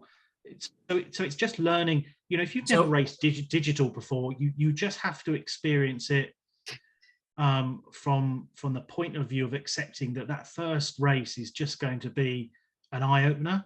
Enjoy it. If you can drive a car at speed, you're at least going to be, you know, when you were racing, Wayne, I think we qualified 9th, and I think within 4 hours in, we'd got up to 4th place, and we were chasing 3rd. We had to change drivers, and I think, you know, over the course of an hour, I dropped us from 4th to 6th. No great shame. At least we're not dropping from 4th to 10th or 11th. But when you've not raced a track before, you just need consistency, and it's consistency because 3 or 4 hours in, you're at the behest of a marshal looking at your car, seeing your car come off, the speed of a marshal. There's all sorts of, so, you know, once you've got the first race out of the way, and then you race that track again, you know where the lane changes are, you know what to expect. It doesn't detract from normal analog racing on a 6-lane track, but 2 or 3 times a year, you'll be thinking, I've got to do another digital race. I've got to do that again. So let's go on and have a look at some of the cars that were present. That's a shot where it's in action. You can see the driver's podium. You can see the results on a screen on the opposite wall. They're not actually bright enough for you to take a look at from the driver's stand, but there are monitors hanging around with the results on them as well that you can't actually see in the picture. So the track has only a little tiny bit of scenery. It's called the Rockingham Rock Bull Ring, and that's a replica of the Red Bull Ring's bull. And this was our marshalling position, wasn't it? Right in the middle of the infield with that tight left-hand 90-degree turn right in front of you. Yeah. And the drivers are across the way. And there's myself in that red check shirt. There's John Underwood, who joins us in the chat. There's your friend Keith that you mentioned. Keith, yeah. And obviously there's Alan, is also a regular in the chat. And obviously Gary Skip to his right. There's Gary in the middle. Yeah, there's Gary Skip, well known amongst everyone that races with digital slot cars. And I think this is taken perhaps just during the grid up procedure. Yeah. So amongst the cars, and there are 13 of these, BS Racing fielded no, that's not, is that BS Racing? I don't actually know whose car that was right now. Well, I don't actually know. BS Racing, it's Black Arrow Ferrari on an Oliver chassis. And unfortunately, Graham broke it. It was an hour and a half in or something. Yeah, so that was it Chimp Militia? No, but what did they race at? SC Monkeys, South Coast Monkeys. That's it. So, yeah. Am I right in thinking, John, this was the only car that didn't complete the race? Yes. Yeah, it was very, very quick. I think it took pole position in qualifying, didn't it? And it unfortunately got broken about 1,400 laps in, and I'm not sure how long that took, but it didn't finish. It got pretty beaten up in a tunnel, I think. Yeah, there was a major accident in there. I think Graham only did 90 minutes with it, so he just did the first quarter of the race. Yeah, 411 laps that did. Yeah. Very unfortunate, but that's endurance racing sometimes. Certainly is. That was this one BS Racing? BS Racing, so that was Lewis Goff and Ed Pink. Ed Pink, 2-driver team. Yeah, stock sideways Hurricane. Yeah, with a slotted motor pod in it? Probably. I think it had a slotted motor pod. Yeah. Another Black Arrow Ferrari. Yeah, that was Alan. Was that a Black Arrow chassis as well, wasn't it, Al? I think that one. I'm not sure. Yeah, Alan's I think not, so. Is he not with us? Wasn't he? I think Alan showed this to the group before he actually turned up at the race. Yeah. In preparation. I don't know whether this photo was taken before or during or after the race, because I got pictures from all kinds of time schedules. I think that was And about then 3 hours in.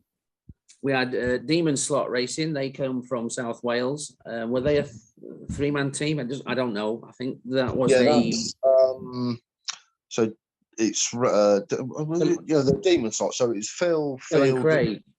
Yeah, with Craig and Steve Jones, which normally Oh, races. Steve. That's right. I'd forgotten Steve for a moment. And this was an NSR Stock 720S. McLaren. Yeah. And then we got this BMW M6 I know nothing about. Well, that's ours. We had a slight technical issue with it. What was that, John? I started, absolute nightmare start. It was coming off left, right, and centre. Anyway, settled down. John went up. We got to about 3 hours in, wasn't it? Yes. 3 hours. When I went up, we managed to call ourselves back up into third from, I say, about ninth. Martin Keith, Rockingham were in the lead. Sports Cars in were running the other McLaren, the older McLaren, which you'll see in a minute. They were 6 laps behind, and then we were another 9 laps behind them. So overall, with a 12-second lap, we were about 3 minutes behind, with a good 2.5 hours to go. And as I said to John, we're on the podium. We'll just see if we can go up a step, possibly 2 steps. We just have to pray that one of the others have an issue. So 5 minutes later, car conked out. So that's called karma, I believe. So what was the reason for your conked out problem? Chip issue. Whether John was going to have a look at it. We're not entirely sure, Wayne. You were there. There was some random lane changer activity and various other things, the temperature, and there was a couple of power drops in a couple of the lanes after about halfway as well. So we think it's a chip. John's going to have a look at it and test it. So. Okay. So basically, that was a sideways M6 white kit, and Adam did all the paintwork and the lights, and then offside I just built the chassis up. Cool. Let's move on. A Lamborghini Huracan, no doubt, from Sideways. This one was Garage 27. Yep. Ran well for Garage 27. I think it was reliable for them, and I felt that they were more competitive than they often are. Yeah, well, they were down a man. It was only Nick Kurzweil and Will. Yeah. Martin, who used to come in to chat, Martin John. He should have been racing with them, but he's not sure if it was cold or COVID he had. So unfortunately, he produced a sick note to Nick, and unfortunately couldn't make it. But yeah, that's just a stock Sideways Huracan again. There's a few of them in the race. There was, yes. It was a dominant chassis, really. Yep. This one is Tamar Nelwan's Scalextric Aston Martin running on a Pro Speed chassis. This one also had some problems during the race. I'm not exactly sure what they were, but it did stop them from being a serious contender because this car was seriously quick. And particularly down straight, wasn't it? I'm not entirely sure what happened. But having Paul and Gary in the team, once they got it back up and running, they're both quick guys, very quick. Absolutely. And managed to drag themselves back up into the into contention. That's right. It's more or less stock. Tomo's done some detail work on it. I think it's got exhaust flashes and whatever on it. Yes, it did. It had amber light in the exhaust pipes that were flickering as the car was under brakes, which is one of his trademark features. So next we're onto the car. We're onto the car from the North Staffs Club, which actually took the Concours d'Elegance trophy home, didn't it? Yeah. So I don't actually know what the car is. Stock NSR. Oh, sorry, NSR. NSR one, I think. Yeah. The next one is the same car, another picture. And then we got this one. This was the Rockingham team. It's a BMW Z4. I know nothing about what the car is. It a scale auto? Yep, scale auto, standard chassis, grey one, or black one, I should say, and obviously just a standard Z4 body on it. Yeah, physically very small, I thought. Those are what, 8 years old now, something like that. 8, 9 years old. Interestingly, that wasn't their first choice car. That was their third choice car. Because their first choice was the McLaren AMG, Mercedes AMG, sorry. Then they tried the Huracan. They couldn't get yeah. And then Keith had brought that up, and they went with it. It ran the best in practice, no doubt. Yeah, it wasn't the quickest car out there, but saying that, you know, if you've got the qualifying picture, Wayne, the top 8 cars were within half a second of each other. I actually don't. I never got, and none of my teammates managed to grasp the qualifying results before it was taken away from the screen. So, but I do know that it was very, very close. Well, it was half a second from first to ninth. Yeah. It was something like 12.48 to 12.94 from first to ninth in qualifying. And just kind of sorry to interrupt, just a quick helpful reminder to those who are not familiar with this race and the technology being used. This is a Ninco plastic sectional track laid on top of a routed track, and the digital system being run is the slotted oxygen system, correct? Yes. All correct. Just want to make sure. So this car was entered by the Rockingham rookies, a new set of faces to us, but the car was reliable enough to finish the race. It did suffer a little damage during the race, much like a lot of cars did, but yeah, they did a solid job. I think this is the car that you were referring to, that you often get to follow. It was the same. It was in my favoured lapping lane, so I often had to make that same decision as to what to do. But yeah, I don't think that rear bumper was on the car at the end. Oh, certainly not. No. No, it fell off after about 10 minutes, I think, Darren.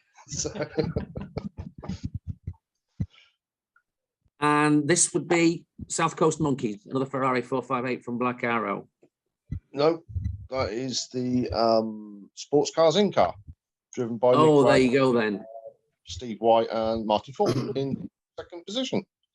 Sports car racing. It didn't come on my radar all day long. I think they were off doing a different race because I can barely remember this one. But there you go. Yeah. So electric body.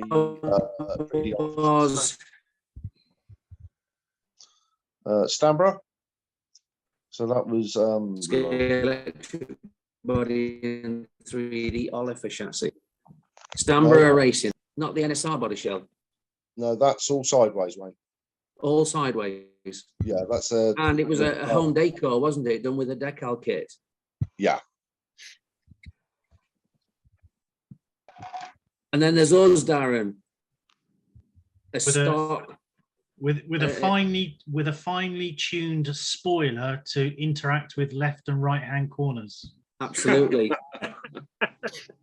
Yeah, Dave prepared this car on our behalf, didn't he? And it was, I hadn't laid hands on it or even knew about it until the Thursday night before the race on the Saturday, when I visited him, showed it to me, and I looked around it for the first time. And that was the first thing I said, what's going on with that rear spoiler? He said, well, it's a rubber one and I can't get it straight. Nothing I do seems to be able to straighten it. I've tried warming it and all sorts, but we've got to go with it because it's the only one. And there were some very last minute changes to the setup, weren't there, on the Sunday morning? Oh, well, yeah. Well, we'll come to that one probably. Yeah. Yeah, probably. There is a photograph of the chassis with the body shell off that will probably be of interest. Well, so we gridded up. We had a nightmare in qualifying. waving your hand, Greg. Just saying, if you're going to talk about cars, we had a nightmare in qualifying, didn't we? Where we couldn't get our radio to talk to the chip. We spent about an hour of the 90 minutes trying to make it work, and until your internet is not so good, buddy. But if you want to start, no, it's just a picture, Greg. If you want to start, there won't be much detail. Okay, carry on, Wayne. So we only got this thing on the track in the last half an hour. I did about 15 laps with it, and then I gave it to you two to qualify. He's running on Huawei 5G. Yeah, carry on. Yes, record. Move things along, Wayne. Move things along. Keep going. I didn't know Lucas made computers. Wayne's gunning to break his own record. I think it's Darren that's helping me quite a bit with that. So this was the grid, wasn't it, from the front? Yeah. The timing took place near the light bridge, near this bridge here.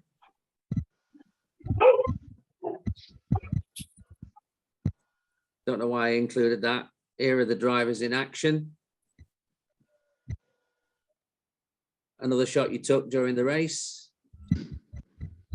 And the cars at the end of the race were pretty much all still together.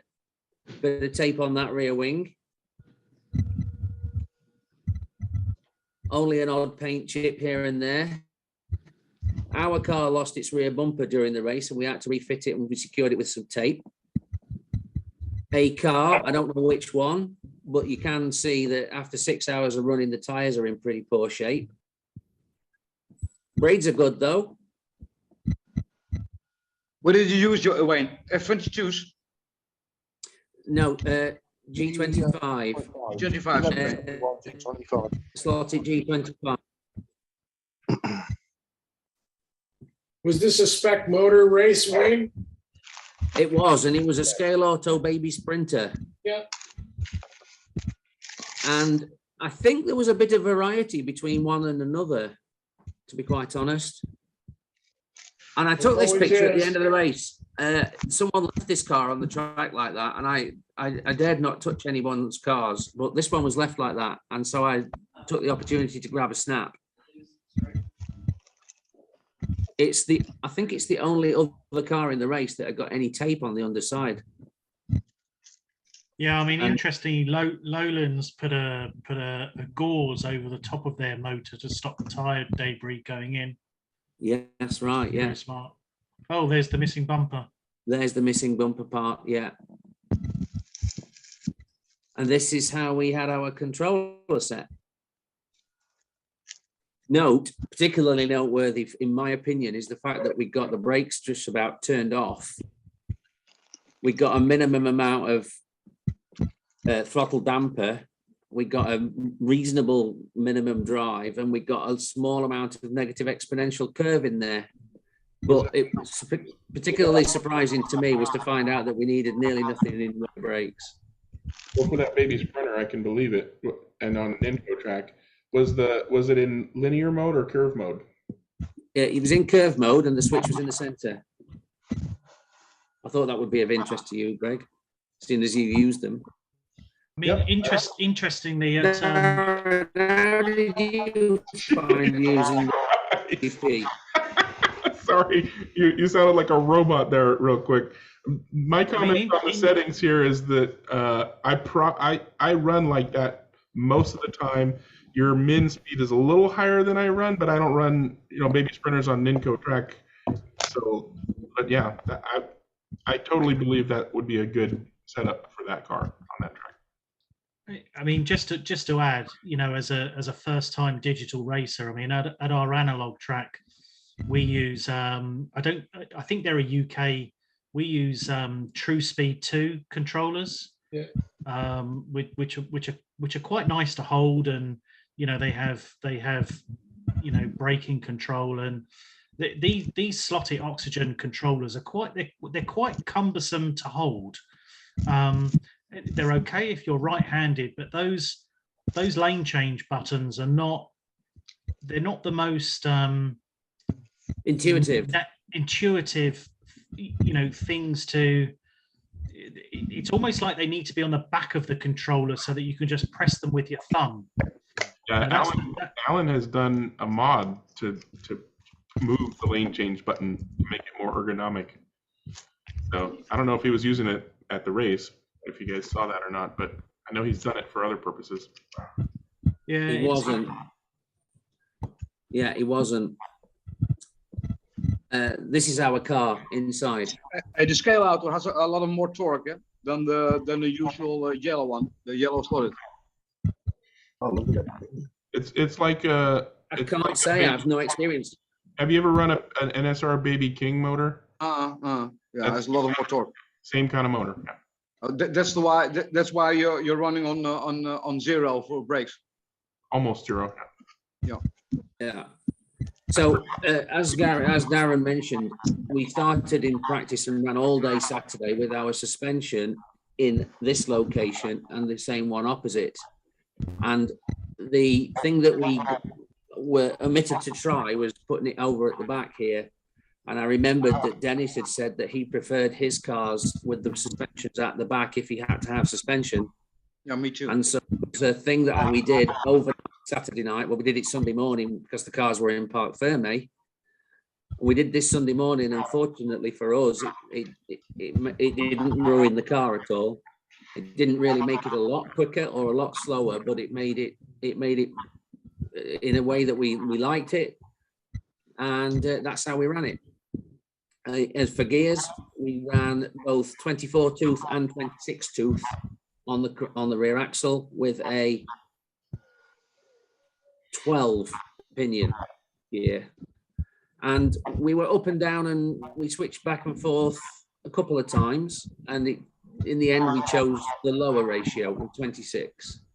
Do you know the top speed? No, I never got to measure it. I was too busy being involved in the event. I'm sorry, but it was comparable. I think we suffered more than most with the power drop. The cars that were geared a little bit taller seemed to manage with the areas of track that had low power a little bit better than ours. Is this an open format as far as the type of car you can use? You can use any car with any heavy standards? It was the Disca standard. Is it just Disca, not the WEC, but the GT? What? It was the DT3 standard. Yeah, but do you have? I don't see modification. any lights. Oh, the lights are on this ribbon. Oh, okay. They're in the body. They're in the body, and then this ribbon is an absolute pain in the backside because the socket on the chip is identical to this one, and the ribbon is short enough that you have to get the body shell almost on top of the car before it actually reaches, and then you've got to finagle it into the socket and flick the little black clip down to hold it. It's an absolute pain in the backside. Yeah, why don't you use the Z light? Dave prepared the car. I can't comment really, but he did make one modification. He didn't use the original pod. I think there's some little triangles you need to cut out in the corner here, and the same on the other side, aren't there, to fit in a slotted pod? Yeah, that's right. Fine. And I'm not sure what motor pods the other Lamborghinis use, but I do know that the DS racing ones also had slotted pods. And can't you use a white one for lower it up? Well, we'll talk about that one post chat, but the answer is no, you couldn't. No, I see it. This is a 0.5 millimeter offset one, by the way. And we also threw some sticky tape at the underside of the car. It's something I've done before. It's not popular with certain other team members I've driven with in the past, but I've found that I like it, and so I've done it again, and I did it during practice, and I have a before and after feel for the car, and I liked it with it on. So it was a quick hack job to pop some on and cut it around the motor, and there we go. Oh, this is like a goodbye picture. The cars are leaving, and that is the final result after 6 hours racing. So Ourselves, Viking Slot Car Club, we finished in 6th position, about halfway up the field. I'm happy with that. It's a little bit better than I actually expected to, considering that we'd never seen the car and the three of us had never been a team together.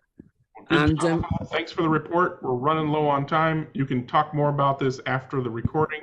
Before we get to Big Den and other stuff, I want to take a short minute to pull the names for the contest, because of course we have a car to give away. So before we run completely out of time, let's go ahead and do that. And I did my best to make sure to catch everybody. We got Four Eyes FPV, Brian, John D, Ant, Alan, Cube Racing, Dewan, Jack, Mike, Greg Peck, Jeremy Belcher, It's a Secret Weber, I think that's John Weber, Alan, Graham, Mike, primed and ready, Don Young, and DC Orr. I'm not sure why they bothered, because if you won already, you don't get to win again. But we're going to randomize this list, and whoever's at the top of the list is the winner of the Slot at 512. Here we go. Four Eyes FPV is the winner. Has not won before, so send me an email, ggob@ggob.com, and claim your prize, and we'll work everything out. That out of the way. Big Den, did you have something Club Corner you wanted to get to? Yep. Take it away. I'm unmuted. You're good to go. Okay, how are we looking there? Okay, so here we go. I haven't had. This was a very quickly put together presentation. I haven't had time to Photoshop the results to make me look better than what I was. So this will actually be the truth this time. This is one of the pictures from my initial description of the track. The area here, which John Kitt thought might have been an elevation change or a hump, isn't. When I looked at it, it's just a wiggle in the slots. So the only elevation is at the bottom end of the track. So off into the first class up was our German touring cars, DTMs. Just 7 entries for our first official race at Lagana Seca, as we call it, in the suburb of Lagana, near Launceston, Tasmania. Calibra won. And the Calibra won. No, I think that's a BMW. Normally it does. That's an Alpha, isn't it? So the Black Cliff one is an Opel Calibra. Oh, that one, yeah. So that was well, the winner. This is the and that was the winner, Big Dan. The finishing order was as you see the picture there. So wow. All 3 races on the day were won by a guy that used to race extensively elsewhere, and this was his first outing with this club. So obviously he won't be getting invited back anymore. He did well to win with the Alfa Romeo, because that's a tough car against the Mercedes and the Opel.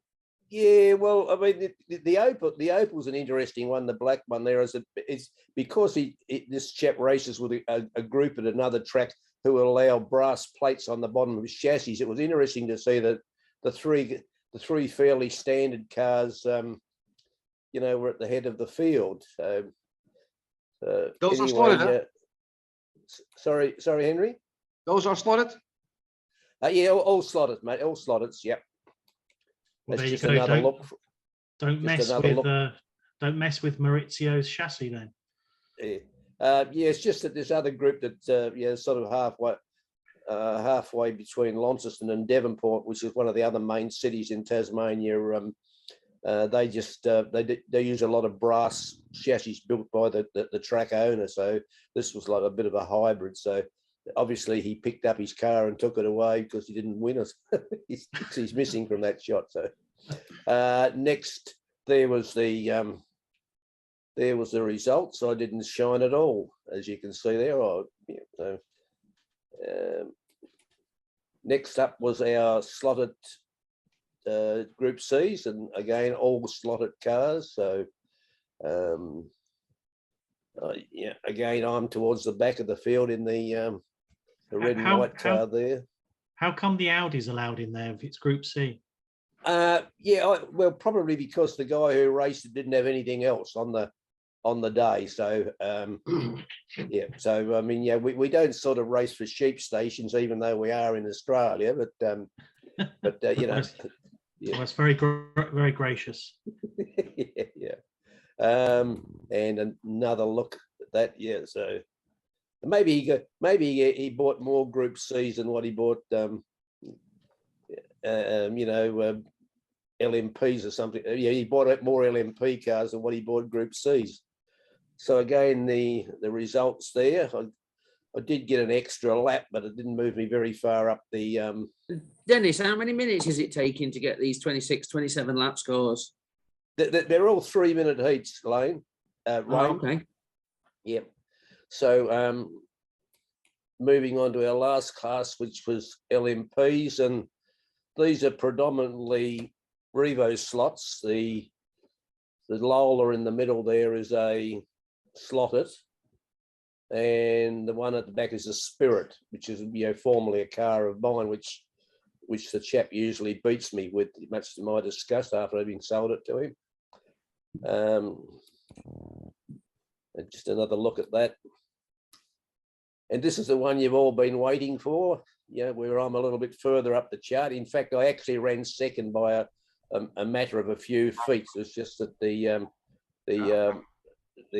scoring didn't differentiate between you know, who was ahead in actual segments of a lap. So interesting when we're talking about times, Wayne, that in this race, when we looked at the results afterwards, Chris and I, our fastest laps were within 1,000th of a second, and our median laps were within 100th of a second. So yeah, the cars, he obviously stayed on a bit better than what I did to get some extra laps there. So, and I think just a bit of a look at the track with what couple of our races there.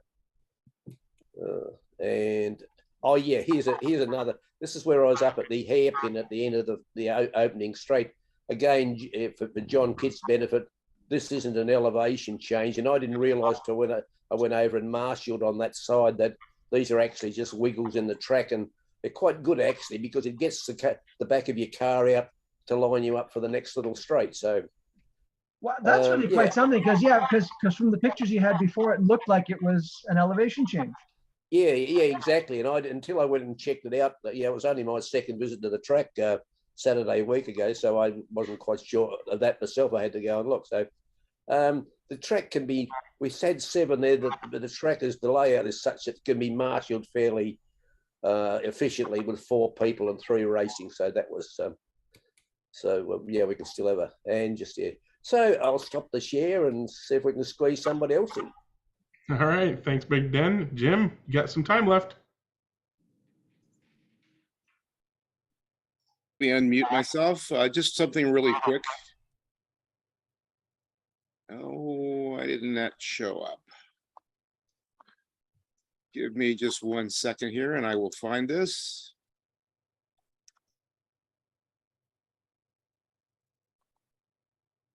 Here we go.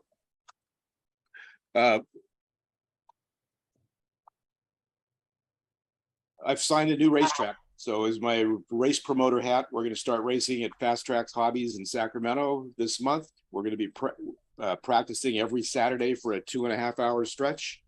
And then the first race for slotted Group C and NSR F1 is on August 28th. So that's just a brand new event that we're working on here in Sacramento. So the hobby shops seem really interested, or the tracks seem really interested in getting us to race. So it's working out for us. We've had 18 or so people at Modesto the last few times, and this will be the first time for Fast Tracks, which is the Nationals track you see here. And so brand new venue. Awesome. And we also had something happen. Let me see if I can find this real quick. There it is. We're going to have to start calling you Bernie now. Yeah, I wouldn't do that, please.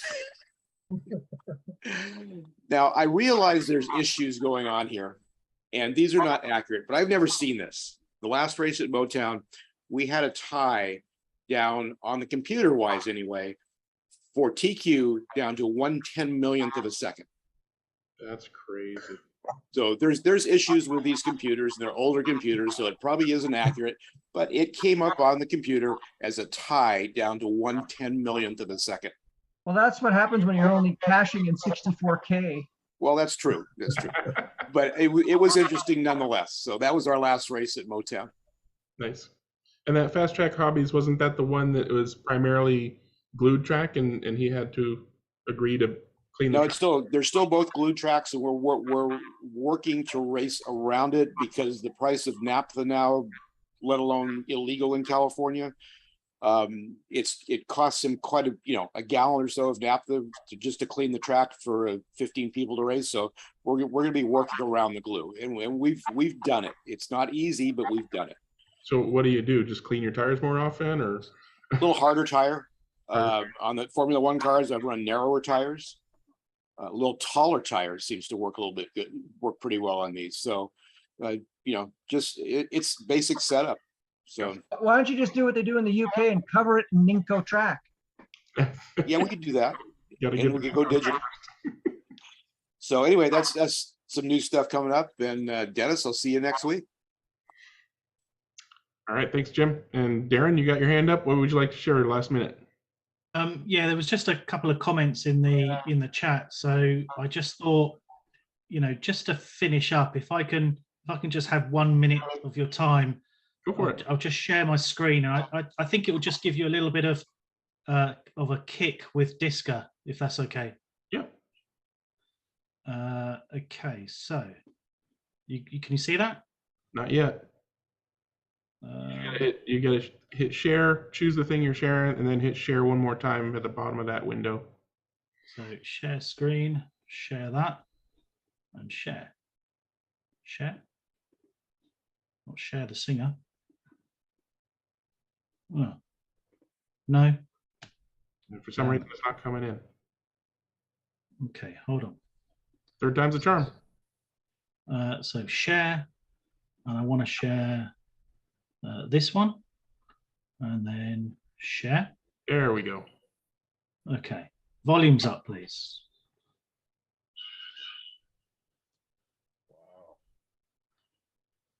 What's the clearance on that? Yeah, we Just might. a 1 minute video like mine are. Oh, that was at the start, huh? Nice. Yeah. When you do a video share, sometimes there's an option to share audio as well. I don't think that was clicked. But is this on YouTube, or is this just on your computer? So if you went to the Viking SlotCar Facebook page, it's shared on there. Okay, I'll put a link to that in the video description. Let's have a look. Start and opening laps of the 6-hour Rock Bull Disca race. Yeah, you can.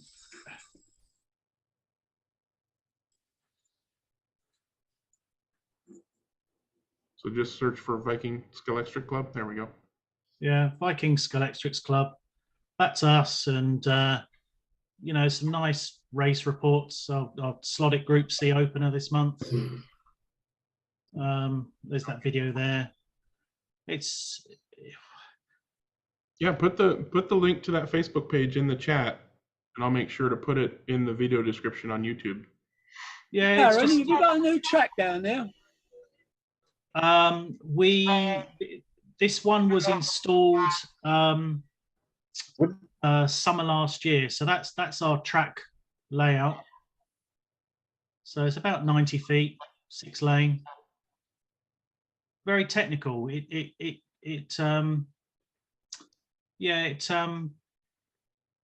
I was last down there, you got a long straight over the back. It comes round. It looks different now. Yeah, they've had to move, Tony. They've Sorry? relocated into a smaller room, and obviously had to redesign the track. Oh, they're not in the old place. Yeah, it's still got the same, which is what I was saying at the start with a massive track like a Disca track. It's when you've got a very small technical track like ours. I mean, speaking to some of the Disca racers, they take one look at your track and they're like, that's a pretty cool technical track. And I think if you can master a small technical track like that, then it really kind of opens your eyes a little bit on some of the larger, layouts that are out there. So, Does Phil still race down here? Yeah, who? Phil.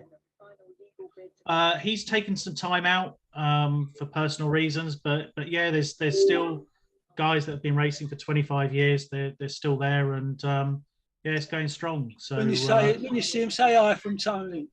Will do, Tony. I haven't seen him for a while. No, very good. Thanks, guys. All right. Last word, Alan. Go for it. I was just wondering if you posted someplace the clarification between Carrera and Ravel. I mean, the article is linked on websites.